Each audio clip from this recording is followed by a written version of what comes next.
What we have here is a dirty, filthy Carboy. This thing needed a blow-off tube and it made a complete mess. It was a really highly hopped beer, so there's hop gunk everywhere, krausen all along the side, kind of plastered on there. So I'm going to show you guys how to clean a Carboy like this, because I'm sure you've come across a dirty Carboy, or you're definitely going to in the future in this hobby. So when you're cleaning a glass Carboy, it's a little bit easier because you can use a brush, and the brush gets everything off. You don't want to use a brush on a plastic Carboy like this. This is a 6-gallon better bottle, because a brush can scratch the inside and those scratches can harbor bacteria. So these are a little bit trickier, but over the years I figured out a pretty good system for getting this thing completely spotless, even when it looks like this. What you're going to need is a rubber stopper, a solid rubber stopper like this without a hole in it. And you don't really need this, but it will make it a lot easier for cleaning out your Carboys. So I recommend you pick one up, and it's only a couple of bucks. And then you're going to need something to clean it, either OxiClean or PBW.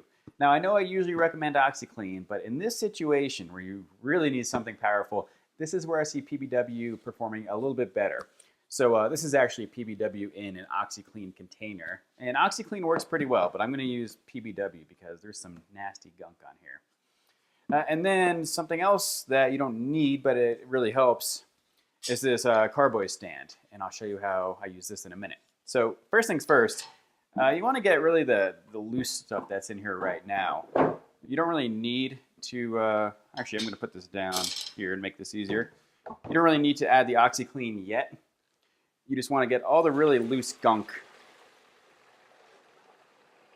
that's on the bottom and stuck to the sides. So you'll get a good amount of it just by using hot water. And then this is where this really comes in handy. I can put this stopper in. You know, I could use a paper towel or aluminum foil, but I'm sure some would leak. But with this thing in there, none gets out. So to shake it up a bunch, and you can see I already got a lot of stuff off the sides. Usually the only stuff that stays, you know, once you rinse it with water, is the junk along the top right here. That's really what you have to soak in the PBW. But yeah, that did a pretty good job, so I'm gonna go dump this out in the sink. Okay, now I've got just a couple of gallons of hot water in here, and I'm gonna go ahead and add my PBW. Just do about a scoop of this.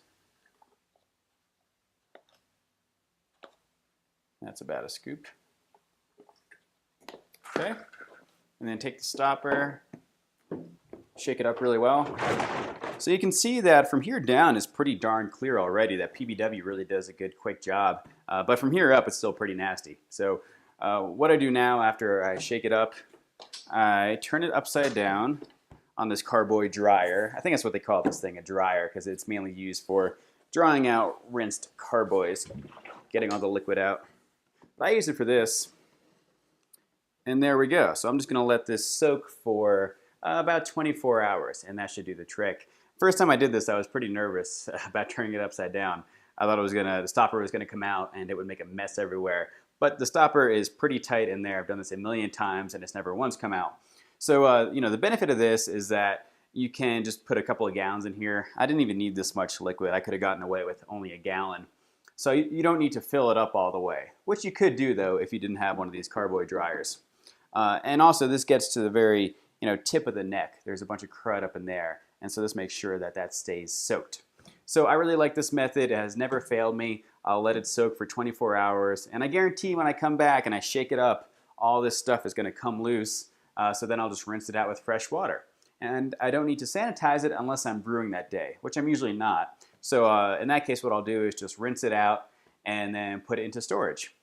So that's how I clean my plastic Carboys. Again, if you're using glass, it's a lot easier. At this step right now with glass, I would take my Carboy brush and I would brush it really well and get all that stuff off of there.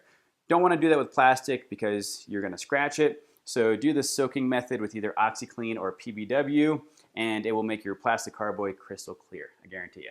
Thanks, guys.